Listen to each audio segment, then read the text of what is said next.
There's a feeling that some people carry from the very beginning, a feeling that has no name and no clear origin, but it hums beneath the surface of every choice, every silence, every moment of inexplicable knowing. It is not the feeling of being better. It is a feeling of being different in a way that cannot be explained at dinner tables or in small talk. It is a sense that you were born seeing something others did not see, hearing something others did not hear, and that this perception, this sensitivity, this strange attunement to the invisible, set you apart long before you understood what apartness meant. You were not chosen by the universe in some cosmic lottery. You were not marked by gods or fate.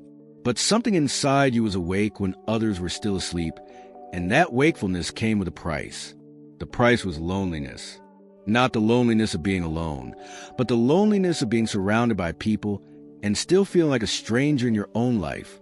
You learned early that your inner world was vast, that it contained landscapes and symbols and questions that did not fit into the conversations happening around you. You learned that when you spoke about what you felt, people looked at you with confusion or concern, and so you learned to stop speaking. You learned to carry your questions in silence. You learned that the world moved fast and loud and surface level, and that you moved slow and quiet and deep, and that these two rhythms were almost never compatible. So you withdrew, not out of arrogance, but out of exhaustion, not because you thought you were above anyone, but because you could not find anyone who spoke your language. This withdrawal was not weakness. It was preparation. In the great myths, the hero always begins in isolation. They are sent into the wilderness, the forest, the desert, the cave. They are separated from the tribe not because they are chosen by destiny, but because they carry a question the tribe has forgotten how to ask. And in that solitude, they begin to see. They begin to hear. They begin to feel the presence of something older than themselves, something that has been waiting in the silence for them to arrive. You have been in that wilderness. You have walked those inner deserts. And whether you named it spirituality or psychology or simply survival, you were doing the same work the heroes of old were doing. You were learning to face yourself. If you have felt this, if you recognize this quiet, ancient ache, then perhaps this is a space you were meant to find, not because fate led you here, but because you were ready to stop pretending that the surface world was enough. If these words feel like home, consider staying. Consider walking this path with others who understand what it means to see in the dark. The trials you have faced were never about punishment. They were about revelation. When the myths speak of dragons and demons and monsters in the night, they are not speaking literally. They are speaking symbolically. The demons are not outside you. They are inside you. They are the parts of yourself you were taught to hate, the emotions you were told to suppress, the desires you were shamed for feeling, the rage you were trained to swallow, the grief you were expected to move past without ever moving through. The 10,000 demons are not a metaphor for evil. They are a metaphor for fragmentation. They are the 10,000 ways you were split apart by a world that could not hold your wholeness. And the battle you've been fighting, the war you've been waging in the quiet hours of the night when no one was watching, was not a battle for glory. It was a battle for integration. You were never fighting to become someone else. You were fighting to become yourself. And that fight is the loneliest, most grueling, most misunderstood work a human being can do, because no one applauds it. No one sees it. No one gives you a medal for sitting with your own shame until it stops burning. No one celebrates the night you finally let yourself cry after years of holding it in.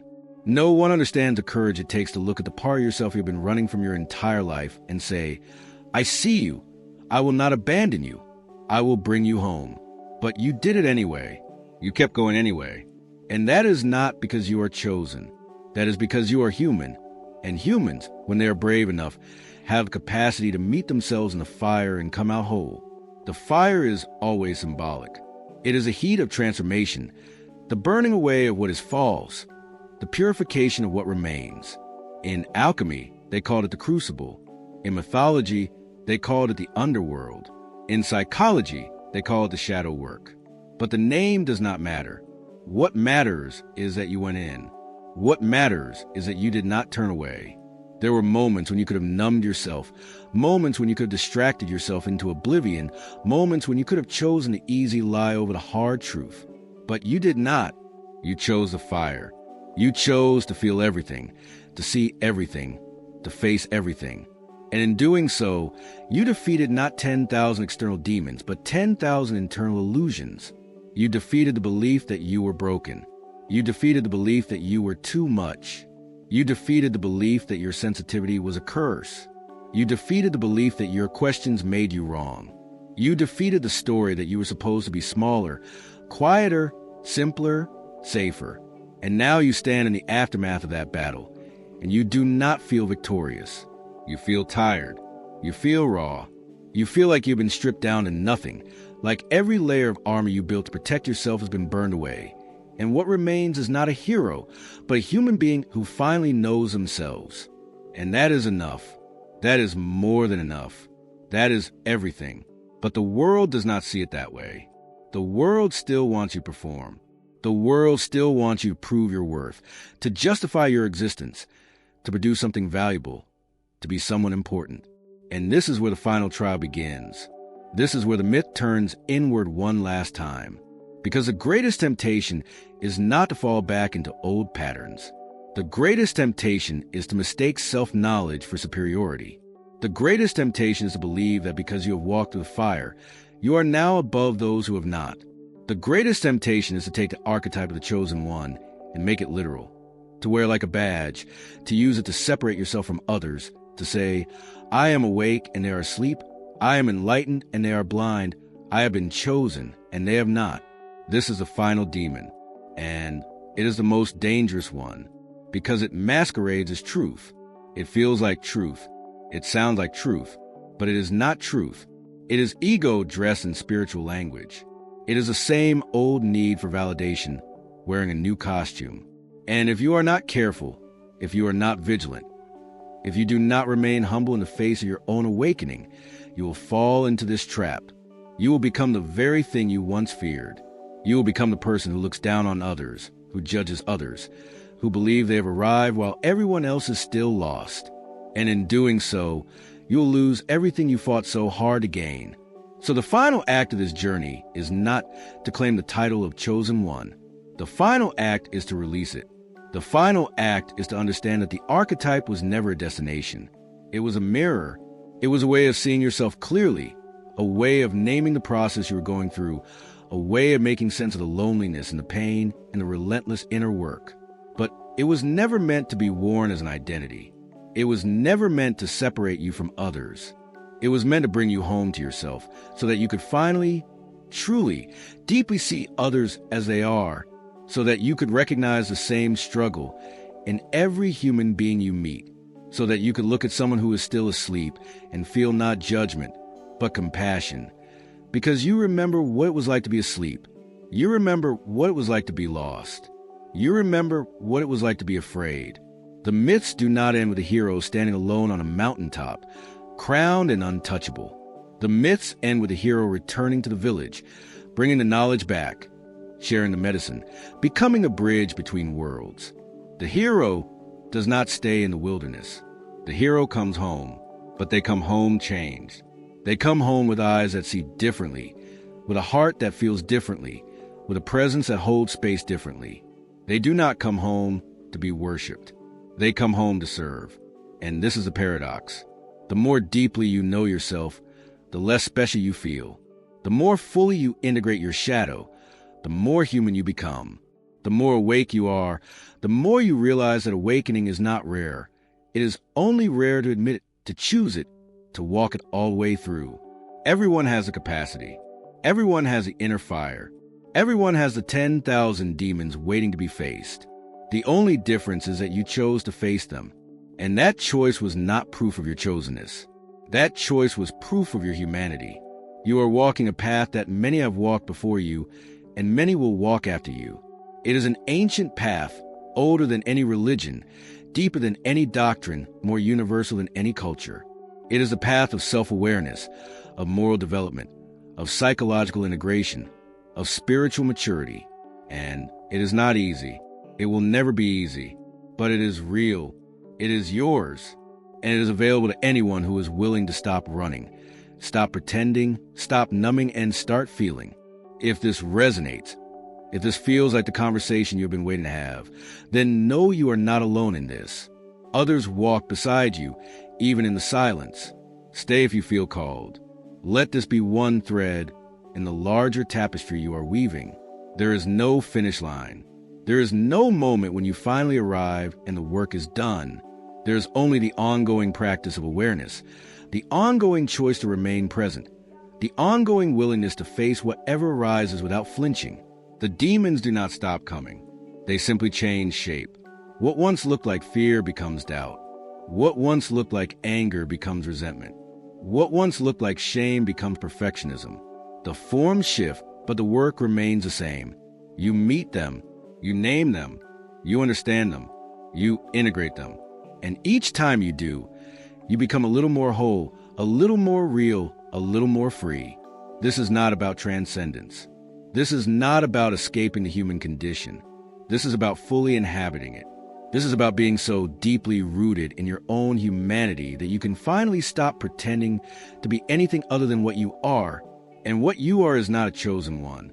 What you are is a human being who chose to wake up, a human being who chose to feel, a human being who chose to grow. And that choice, sustained over time, creates a life that looks different from the outside, but feels deeply familiar on the inside. It feels like coming home.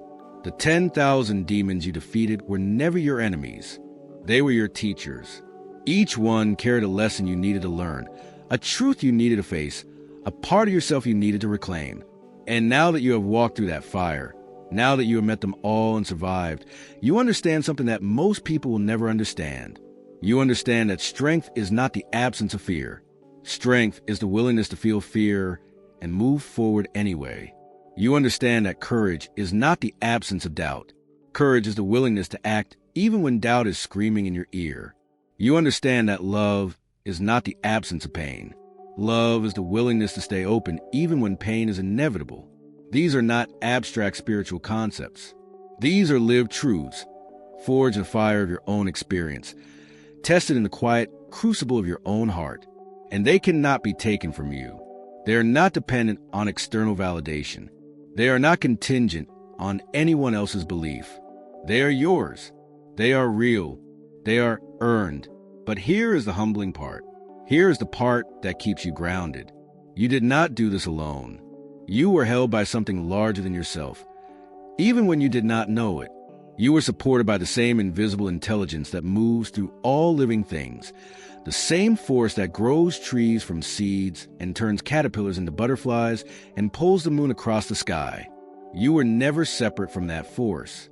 You were always part of it. And the awakening you experienced was not you becoming special.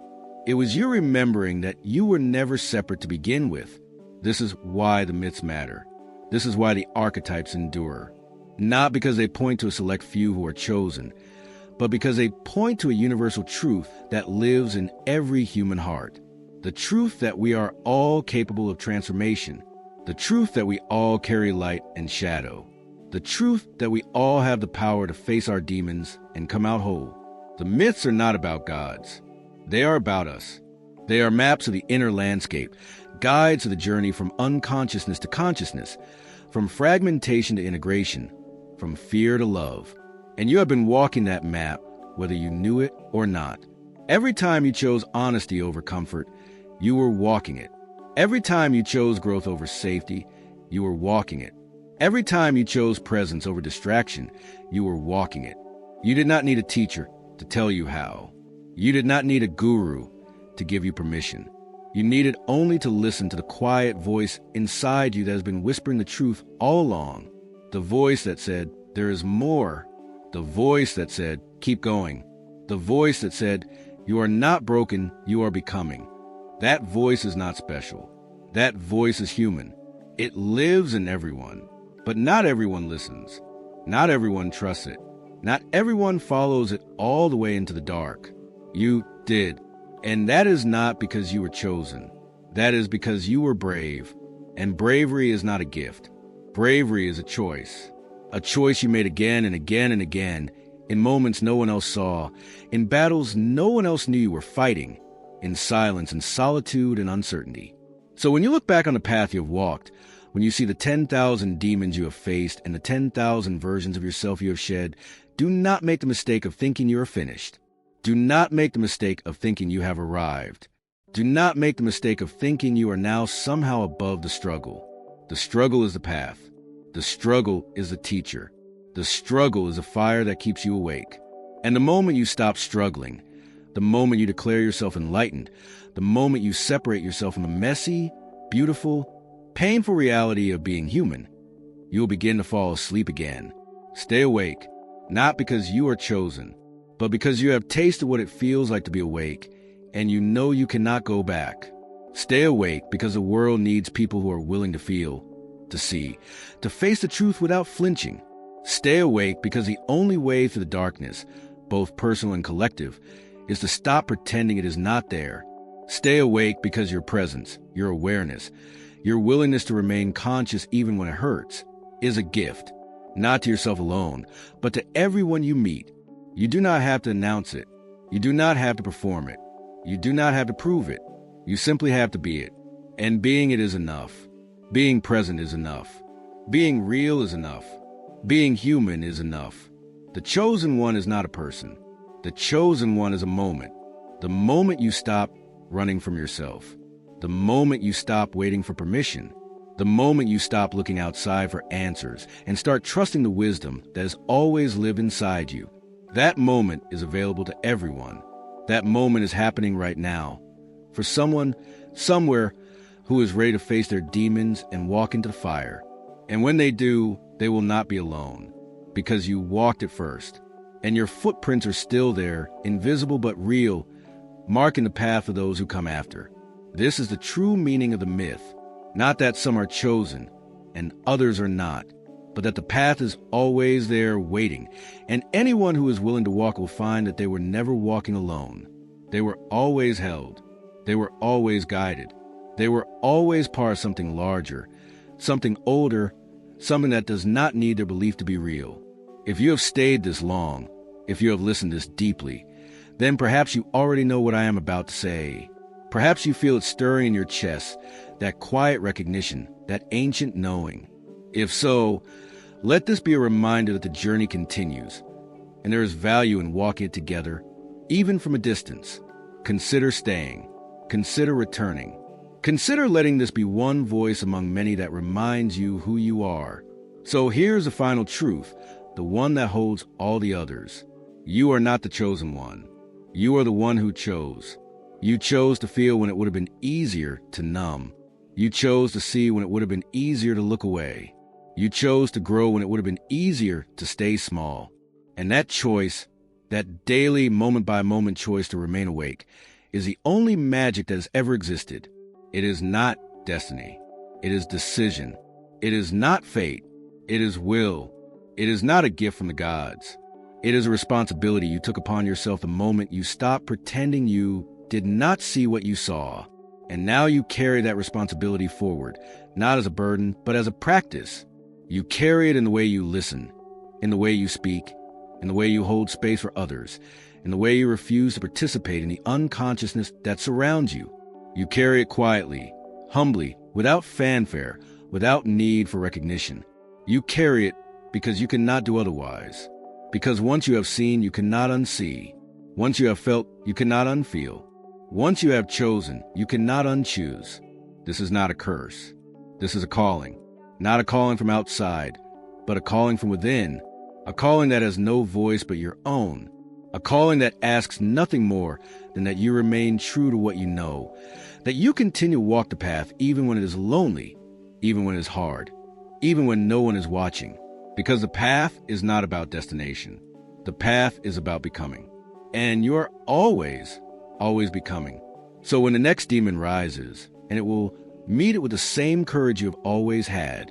When the next fire comes, and it will walk into it with the same willingness you have always carried. When the next question arises, and it will sit with it in the same silence you have always known. You have defeated 10,000 demons not because you are special, but because you are awake. And awakening is not a state you achieve. Awakening is a practice you live. Let this be your anchor. Let this be your compass. Not the identity of the chosen one, but the awareness of the one who chose, the one who continues to choose. The one who will always choose, again and again, to meet life with open eyes and an open heart, no matter how much it costs, no matter how much it hurts, no matter how alone it feels. Because you are not alone. You never were. You are part of an ancient lineage of seekers and feelers and fighters and dreamers who walked this path before you and left their light behind, so you could find your way. And now you are leaving your light behind for those who come after. Not because you are chosen, but because you chose. And that makes all the difference.